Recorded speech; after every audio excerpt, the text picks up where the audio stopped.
A paz do Senhor, adolescentes! Eu sou o pastor Suetônio. Paz do Senhor, adolescentes! Eu sou a Kátia Costa. A paz do Senhor, adolescentes! Meu nome é Tiago e eu sou aluno dos adolescentes. A paz do Senhor, adolescentes! Eu sou a Camila, é um prazer estar aqui. E nós estamos aqui na Igreja Assembleia de Deus Marcas do Evangelho, aqui em Cariacica, Estado do Espírito Santo, Brasil. E seja muito bem-vindo você, aluno, e você, visitante. É uma honra ter você com a gente. E não se esqueça de curtir, se inscrever no canal e ativar as notificações para você não perder nenhum conteúdo. E hoje nós vamos estudar a lição de número 10. E o título é Vamos conhecer a segunda carta de João. E para começarmos a nossa aula, nós vamos fazer uma oração. Senhor Deus, eterno Pai, gratidão por mais esse dia, Senhor, por mais esse ABD, que os adolescentes possam aprender todo o conteúdo que vai ser ministrado nessa aula.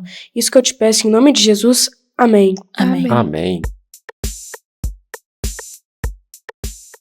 A paz do Senhor, adolescentes! O meu nome é Ana Luísa e hoje nós estamos aqui para fazer a nossa leitura bíblica que se encontra em 2 João 1,6, que diz: E o amor é este, que andemos segundo os seus mandamentos. Este é o mandamento, como já desde o princípio ouvistes, que andeis nele. E é isso. Tchau!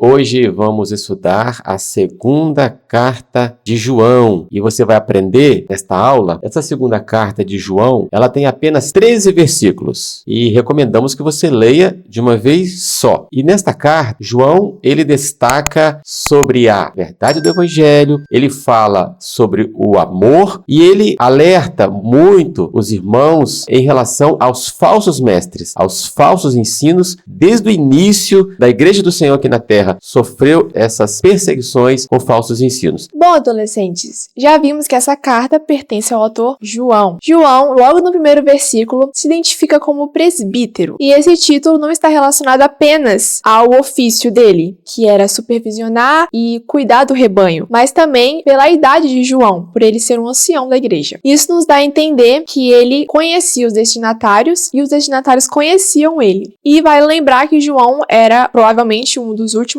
ou o último apóstolo vivo nessa época e ele tinha a responsabilidade de cuidar da igreja. João, aqui nessa carta, se identifica também como presbítero, ou seja, a função desse presbítero é exatamente pastorear, é nutrir, é cuidar da igreja. Então, no primeiro versículo, então, começa dizendo assim: o presbítero, a senhora eleita e seus filhos, a quem amo por causa da verdade. Quando você lê, a ideia fácil de se entender é que o apóstolo João estava escrevendo a uma mulher, a uma senhora, juntamente com os seus filhos, a uma família. João estava fazendo uma alegoria, dizendo que essa senhora era a igreja. Tanto Israel quanto a igreja são normalmente retratados nas escrituras pelo gênero feminino, ou seja, noiva, esposa, e etc. O outro argumento do nosso comentarista é: a senhora destinatária da carta e seus filhos são amados tanto por João quanto por todos os que conhecem a verdade. Outra coisa interessante é o último versículo, a saudação final, que se refere aos filhos da sua querida irmã. Faz muito mais sentido referindo-se a uma igreja irmã. Logo, os destinatários da carta são irmãos em Cristo. A verdade é que existe muitos eruditos, teólogos que defendem essas duas ideias, que João poderia estar escrevendo tanto para realmente uma senhora, uma mulher piedosa que tinha muitos filhos, que provavelmente estava sendo atacada por falsos ensinos, por falsos mestres, e João então escreveu. Como também é possível que João estava escrevendo para uma igreja local. Mas o mais importante disso, que não importa, isso não compromete o teor da carta, o verdadeiro ensino da carta, que ia falar sobre a verdade e sobre o amor. É um detalhe que é importante você aprender nesta EBD. O propósito da carta era de alertar aos destinatários, ou seja, a igreja, a não serem influenciados por falsos ensinos. João, ele estava alertando-os a manter-se na fé, a não acreditarem nesses falsos ensinos. E que falsos falsos ensinos são esses? Eles estavam negando a humanidade de Cristo Jesus. Eles colocavam dúvidas nos irmãos, que Jesus não veio em carne, que Jesus não nasceu, cresceu, viveu e morreu, cumpriu o seu propósito aqui na terra. Havia uma influência filosófica que comprometeria a mensagem, a verdade do Evangelho. O propósito dessa carta era alertar todos os irmãos para fugir, para não dar assunto a esses ensinos enganosos.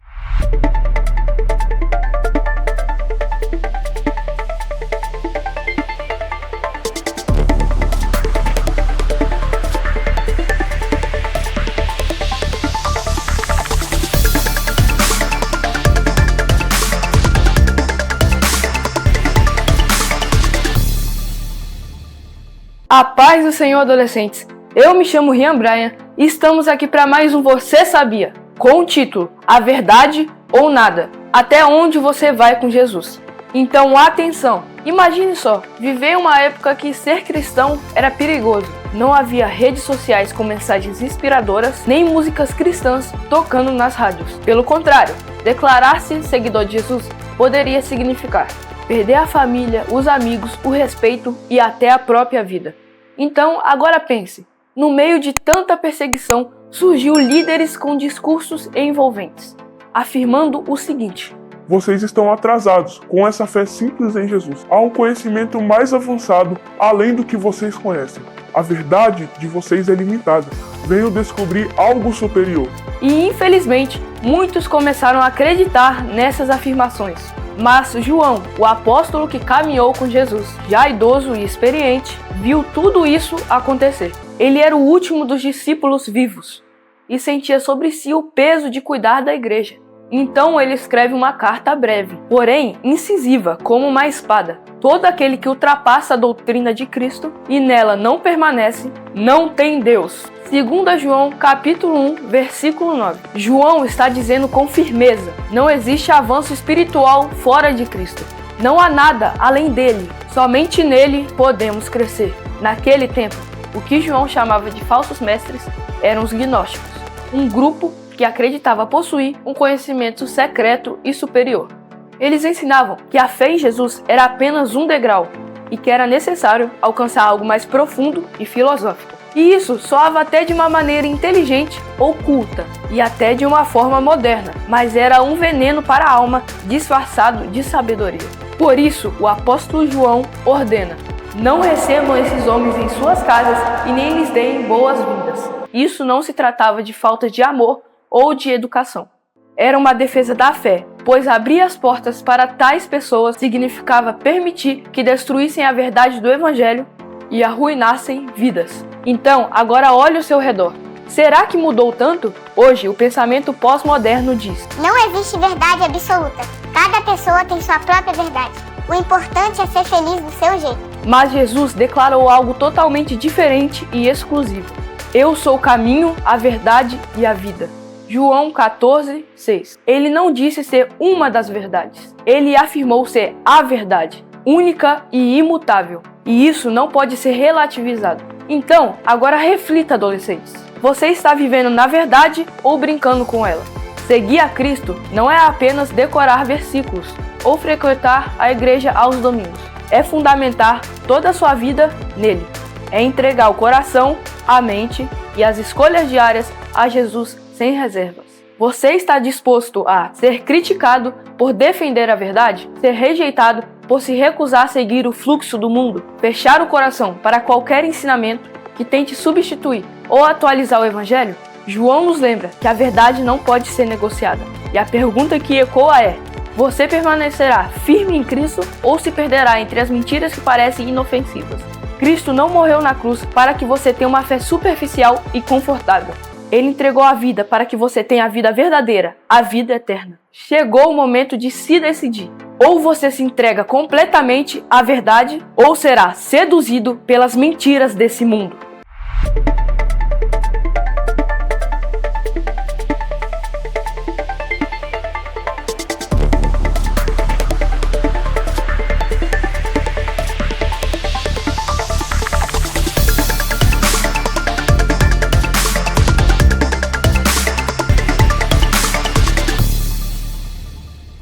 naquela época estava muito em alta a questão da filosofia grega, o gnosticismo estava muito em alta. Então eles estavam tentando inserir essas coisas no evangelho, como se fosse um complemento, algo a mais, coisas a mais no evangelho, entendem? Então, isso aí levava assim os irmãos a se desvirtuar da verdade, daquela simplicidade que nós vamos ver nessa carta. Qual a simplicidade? Prática do amor uns aos outros. E a prática da verdade. Qual a verdade? Se arrepender dos seus pecados, se entregar a Jesus e ser obediente aos mandamentos de Jesus. Isso e nada mais. Mas eles queriam embutir na cabeça dos irmãos muitas coisas. Filosofia, ciência. E nós vamos ver aqui na carta que o apóstolo João diz para que não se acrescente nada a mais daquilo que ele havia ensinado. Vivemos em um tempo que a verdade é vista como transitória e relativa por parte da sociedade. Porém, a Bíblia nos diz que Jesus é a verdade. Ele nos prometeu que o Espírito da verdade nos ensinará toda a verdade. Por isso, o apóstolo Paulo disse: a Igreja do Deus vivo é a coluna e o alicerce da verdade. Tendo em mente essa íntima relação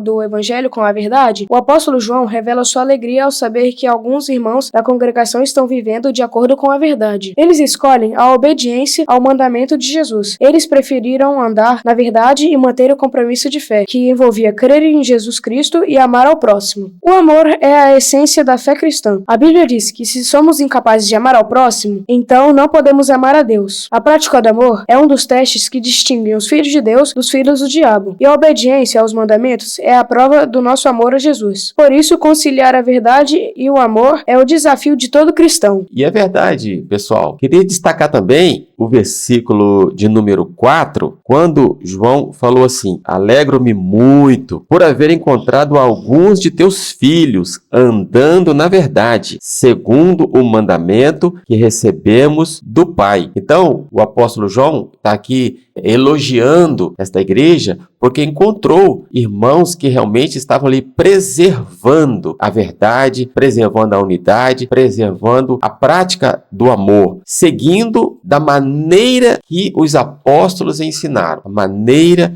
que Jesus ensinou. A paz do Senhor, adolescentes! Estamos aqui com o Miguel. Miguel, o que você acha que significa andar na verdade na vida de um cristão? É quando você não mente, você não faz coisas erradas, você não esconde coisas que você fez. Quando você tem uma vida certa, pra mim isso é andar na verdade. Estamos aqui com o Johan. Johan, o que significa andar na verdade na vida de um cristão? Uma pessoa que anda na verdade é uma pessoa que não engana os outros pro próprio bem, não mente pras pessoas. E uma pessoa que faz isso ordenado por Deus.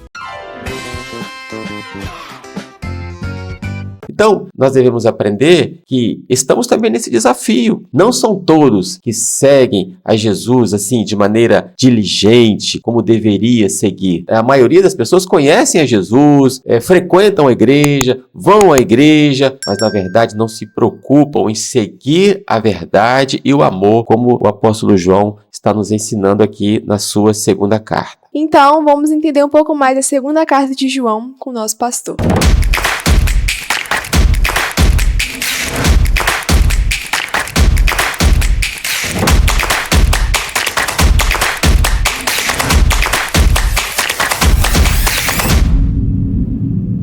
Olá, adolescentes! Hoje nós estamos estudando uma das cartas mais emblemáticas do Novo Testamento. Não há consenso para quem João escreve esta carta, mas vamos pensar nas duas formas de analisar esta carta. Primeiro, é possível que João está se referindo à Senhora eleita como se fosse a igreja de Jesus Cristo. Então ele usa uma figura, uma metáfora, para mostrar então a igreja como a Senhora eleita. E essa interpretação é seguida por muitos bons eruditos. É verdade que é possível seguir esta interpretação perfeitamente no texto, alegorizando o fato de João estar escrevendo para a igreja, como se fosse um certo cantares do Antigo Testamento, em que Salomão se refere a Sunamita e a gente não sabe quem é essa pessoa. Então veja, a vertente que diz que a Senhora eleita é a igreja, é uma vertente aceita por grande parte dos cristãos. Mas também tem uma outra forma de enxergar o texto e que eu prefiro esta. A revista escolhe a primeira linha de interpretação porque ela é defendida pela maioria dos eruditos. Eu prefiro ficar com a outra interpretação, embora eu não tenha dificuldade em fazer as duas no texto, é que João está escrevendo para uma senhora idosa. A igreja nunca é comparada a uma senhora idosa no Novo Testamento. Aqui diz que essa igreja tem filhos e alguns filhos dela andam na verdade e outros não andam. A leitura do texto cabe perfeitamente que João está escrevendo a uma mulher. Se isso for verdade, então nós temos o primeiro documento do Novo Testamento sendo escrito para uma mulher, mostrando a importância que as mulheres tinham na comunidade cristã. Hoje, nós vivemos um tempo onde as pessoas discriminam o ministério feminino, discriminam o trabalho feminino como se ele fosse de segunda categoria. Mas aqui João dá as características de uma mulher, por certo uma mulher romana ou grega, e que tivesse títulos importantes, já que naquela sociedade as mulheres eram pessoas que ocupavam cargos importantes no meio da sociedade.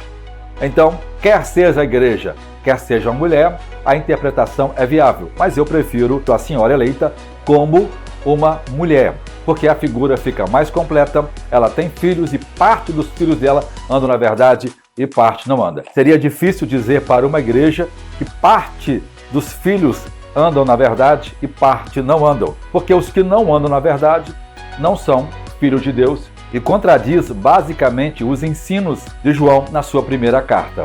Então, para mim, fica mais viável crer e não há impedimento bíblico, teológico e exegético algum que impeça de ser uma senhora eleita. Que legal, né? Uma senhora eleita, de idade, recebe uma carta de João respeitosamente, porque ela representa a igreja de Jesus Cristo, já que todos nós fazemos parte desta igreja. Deus abençoe vocês maravilhosamente.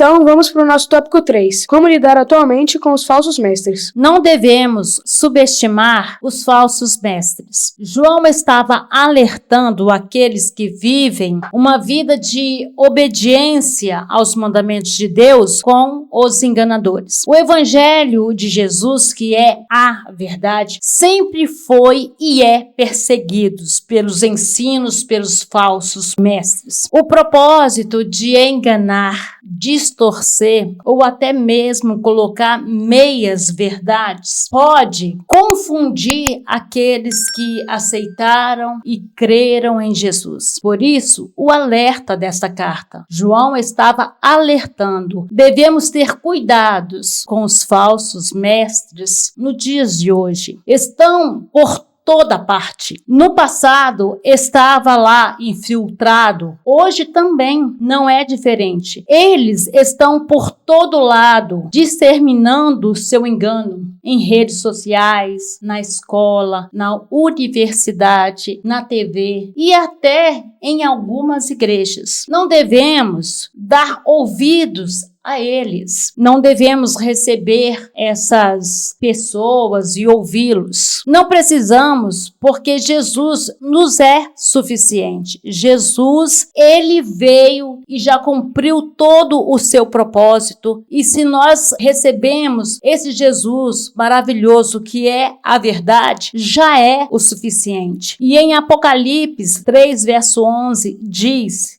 guardem o que têm, para que ninguém tome a sua coroa, para que ninguém roube a sua coroa, para que ninguém roube o prêmio da vitória. Outras duas instruções que João faz em sua carta é para não ultrapassarmos os limites da palavra de Deus. No verso 9 diz que todo que vai além do ensino de Cristo e não permanece nele não tem Deus. Quem permanece no ensino, esse tem tanto o Pai como o Filho. Ou seja, todo aquele que acrescenta coisas à Escritura ou quer, como hoje em dia a gente muito escuta falar, atualizar a Bíblia, acrescentando novas informações, João diz que essa pessoa está distante distante de Deus. Ultrapassar os limites da palavra do Senhor significa estar distante de Deus. Quando somos fiéis àquilo que já está na Escritura, nós permanecemos em Cristo. E a outra instrução é para não acolhermos esses falsos mestres em nossa casa. No verso 10 diz: se alguém vem vos visitar e não traz esse ensino, não o recebais em casa, nem o cumprimenteis, pois quem o cumprimenta participa de suas obras más. Não devemos recebê-los em nossa casa para não parecer que estamos concordando com os falsos ensinos deles. Então devemos manter distâncias desses enganadores. Até assim, parece que João está sendo um pouco radical, dizendo não os recebais em casa. Mas na verdade, João está sendo tão prudente, ele está dizendo para nós, olha, qualquer coisa que for para comprometer a verdade do evangelho, não brinque com isso, não os recebais em casa. Então, essa história de chegar na porta de casa, eu queria fazer um estudo com você, eu queria ensinar com você, como foi dito aqui, cuidado com aquilo que você ouve, os sites que você entra, os canais que você entra para ouvir. Então, tenha cuidado para que você não se depare acrescentando alguma coisa ao Evangelho de Jesus. Que Deus, então, fale ao seu coração e nos abençoe ricamente. Diante disso, adolescentes, não despreze essa carta só por ela ser a menor, mas lembre-se sempre de estudar e ler e se aprofundar nela e sempre guardar aquilo que o João queria levar para a igreja. Nós possamos sempre guardar a verdade e o amor de Jesus Cristo.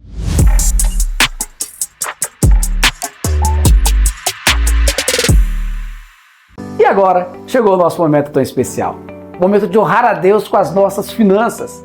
E eu quero te convidar a não fazer isso com pesar, mas com coração alegre, reconhecendo todas as benesses que Deus tem nos feito. Abaixo temos a nossa conta bancária e o nosso Pix.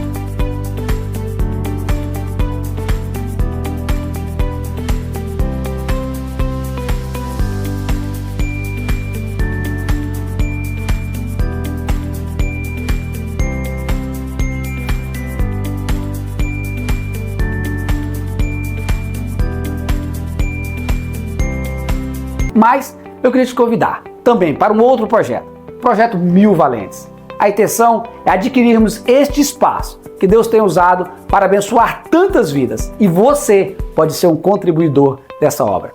Provérbios 3:9 diz: honra a Deus com a sua renda e com as suas primícias, e serão fartos os teus celeiros. A promessa de Deus. Então, com esse ato de fé, oferte na casa de Deus e seja abençoado em nome de Jesus.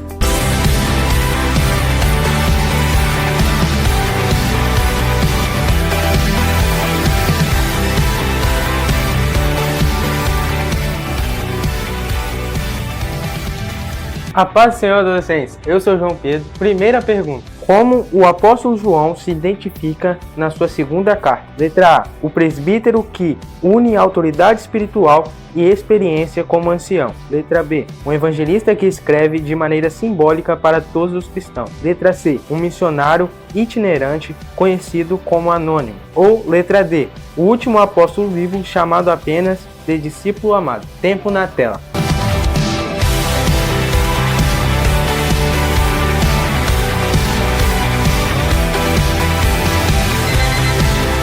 E se você respondeu a alternativa A, que diz o presbítero que une autoridade espiritual e experiência como ancião, você acertou. E agora nós vamos para a nossa segunda pergunta. Na saudação, a querida senhora e seus filhos, a quem João realmente está se referindo? Letra A: a uma comunidade de mulheres líderes da igreja primitiva. Letra B: a igreja e seus membros, simbolizando no feminino como em outras passagens bíblicas. Letra C: uma cidade personificada como mulher, um recurso literário. Ou letra D: uma mulher cristã influente e sua família biológica. Tempo na tela.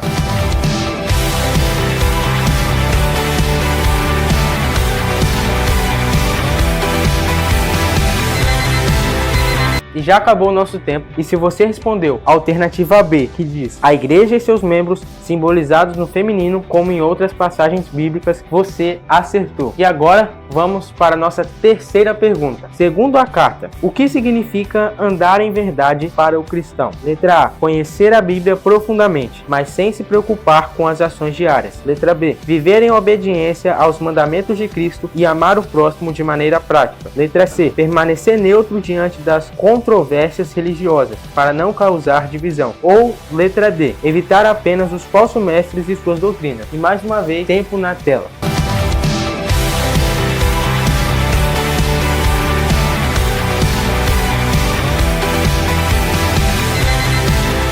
E o nosso tempo mais uma vez se esgotou. E se você respondeu a alternativa B, viver em obediência aos mandamentos de Cristo e amar o próximo de maneira prática, você acertou. E agora vamos para a nossa quarta pergunta. Por que João instruiu os cristãos a não receberem em casa os falsos mestres? Alternativa A, porque eles poderiam roubar bens materiais dos irmãos. Alternativa B, porque o cristão não deve ter contato com pecadores de maneira alguma. Alternativa C, para proteger a fé da igreja, impedir que doutrinas destrutivas se espalhem. Alternativa D, porque hospedar estranhos era perigoso naquele tempo.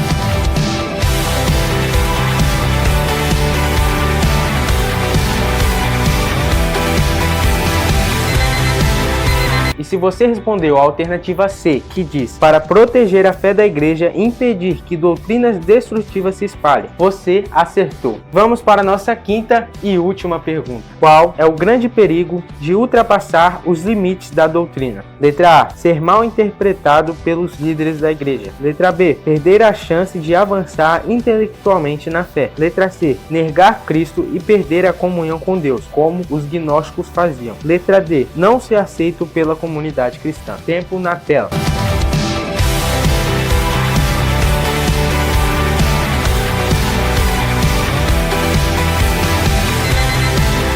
Bom, e novamente o nosso tempo se esgotou. E se você respondeu a alternativa C, negar a Cristo, perder a comunhão com Deus, como os gnósticos faziam, você acertou. E foi isso, adolescentes. Vai!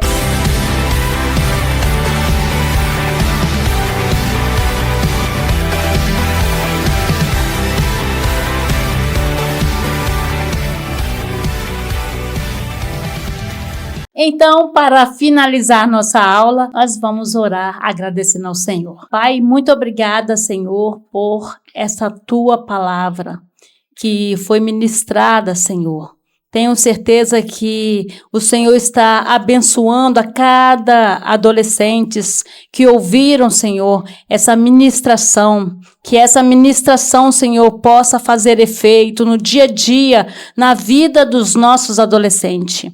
Obrigada, Senhor, por essa oportunidade. Nós te adoramos e bendizemos o teu nome, em nome de Jesus. Amém. Tchau, adolescentes! A paz do Senhor, adolescentes. Pois corta isso, tá, gente? Corta isso, tá, gente?